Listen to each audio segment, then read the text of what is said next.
kesempatan hari ini kami mengucapkan terima kasih Bu atas Sama-sama. kesediaan Ibu. Iya. Ini bahagia sekali nih ibu-ibunya ini, Ibu bisa hadir di sini ya.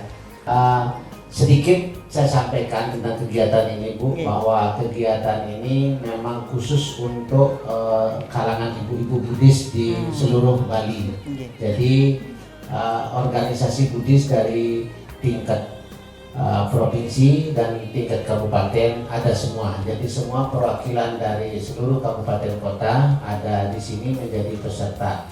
Terus tema kita untuk hari ini adalah kaitannya tentang moderasi beragama yang menjadi salah satu dari program pokok di Kementerian Agama untuk menangkal paham-paham yang radikal, yang cenderung radikal. Jadi kegiatan moderasi beragama ini menjadi salah satu program pokok, dan semboyan kita di umat Buddha selalu kami gaungkan untuk di seluruh umat Buddha bahwa kalau umat Buddha tidak mampu, tidak bisa menolong orang lain atau tidak bisa memberi sesuatu kepada orang lain, minimal umat Buddha itu tidak bikin susah orang lain. Itu semboyan.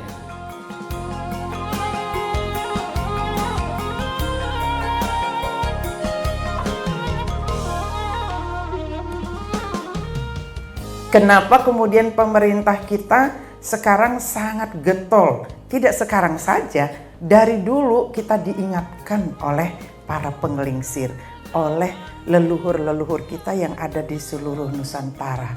Anak cucuku ke depan, kita ini bineka, tetaplah tunggal ika. Gitu. Jadi bineka, berbeda-beda suku kita, banyak sekali suku di Indonesia. Ada agama juga yang diakui oleh pemerintah, ada aliran kepercayaan yang boleh dilaksanakan. Tetapi tetaplah Ananda tunggal ika. Tunggal ikanya manunggal pemikiran kita bahwa kita ini satu anak bangsa Indonesia. Kalau kita terpecah belah sampai karena agama, karena perbedaan, udah nggak NKRI namanya. Jadi moderasi itu sikap mental. Jadi moderat. Moderasi beragama artinya bagaimana sikap mental kita di dalam menjalankan ibadah, di dalam beragama, sehingga bisa memunculkan keharmonisan, kedamaian, terlebih-lebih di Nusantara yang beraneka ragam, toleransi. Itu jadi bineka tunggal ika. Jadi tidak membuat suasana yang tidak menyenangkan atau kacau atau ricuh ketika kita melaksanakan kegiatan-kegiatan keagamaan yang kita anut. Jadi begitu, tidak menimbulkan sikap yang tidak menimbulkan ekstrim situasinya. Jadi itu mewujudkan toleransi, menumbuhkan keharmonisan, saling menghargai, saling menghormati.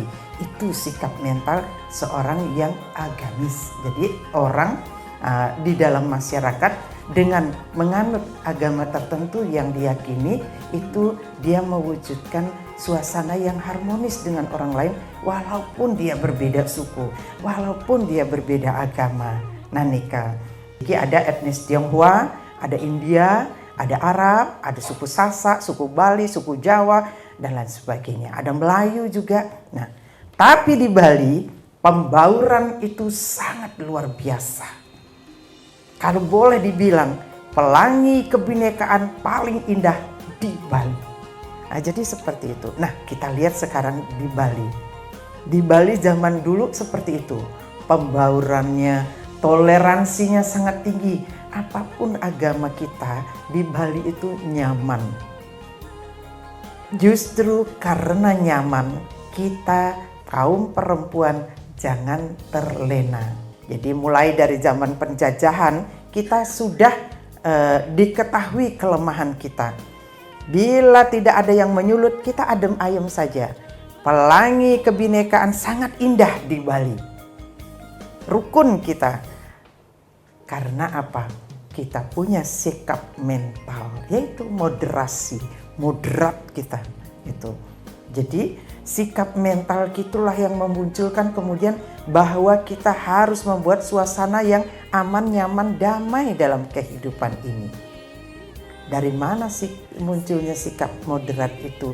Tentunya dari ajaran-ajaran agama yang kita anut. Apapun agama Bapak Ibu, tujuannya pasti satu, adalah kedamaian hidup.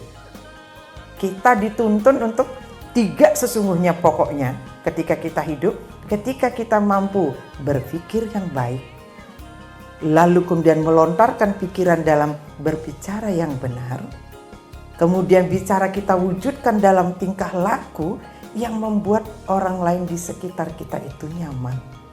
Jadi berpikir, berkata, bertingkah laku. Itu aja dasarnya. Semua ajaran agama apapun kemudian pasal dan babnya yang diunggah situ, semuanya merujuk pada satu hal. Kita bisa menjadi orang baik untuk bisa berbuat baik dalam kehidupan ini. Jadi perempuan-perempuan di Bali, apapun agamanya, apapun sukunya, waspadai itu. Karena dari agama yang beraneka, berpotensi kita diadu domba. Nah, jadi kita ke depan jangan terhasut karena kita rentan. Ke depannya akan masih banyak penghasut-penghasut yang bertindak radikal. Justru munculnya dari mana? Dari agama kita masing-masing. Seperti yang Bapak sampaikan tadi, itu orang yang moderat. Paling tidak kalau kita tidak bisa membuat kebaikan, memberi kebaikan dalam diri kita, paling tidak jangan bikin kekacauan. Nah itu benar adanya. Nah di Bali kita sudah seperti itu. Kedepannya kita mesti wanti-wanti, mesti hati-hati. Itu pahami bagaimana mestinya kita moderasi beragama itu. Tapi sebenarnya kita sudah melakukan itu sekarang ini. Tetapi perlu diingatkan bahwa akan ada kecenderungan ke depannya untuk itu para kaum kolonial, imperialis, kapitalis mengintip kita. Dengan apa? Menghancurkan semboyan kita. Nah, jadi yang inginkan adalah ibu-ibu sudah berkumpul di sini, pemahaman kita adalah baiklah, kami ini adalah keturunan-keturunan dari para leluhur Nusantara yang sangat moderat. Bhinneka Tunggal Ika itu selalu kita pegang.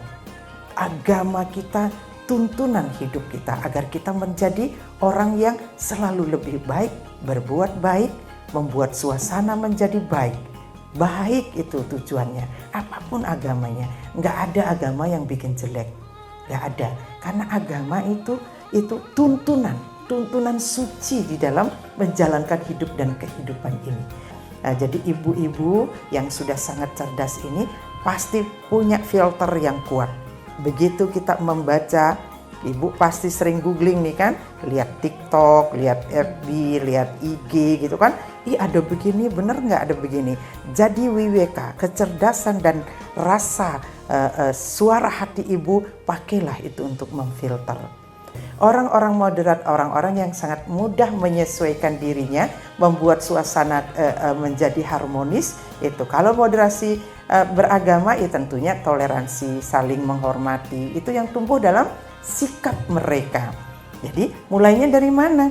Dari ibu-ibu mendidik anak-anak kita, dari keluarga-keluarga. Sehingga ketika anak-anak kita siap untuk masuk ke masyarakat, mereka sudah punya akhlak dan budi pekerti yang luhur, sesuai dengan tuntutan kehidupan kita yang damai dan harmonis. Jadi gitu. Jadi ibu-ibu adalah pelopor terdepan dari moderasi beragama dengan menumbuhkan sikap moderat kita.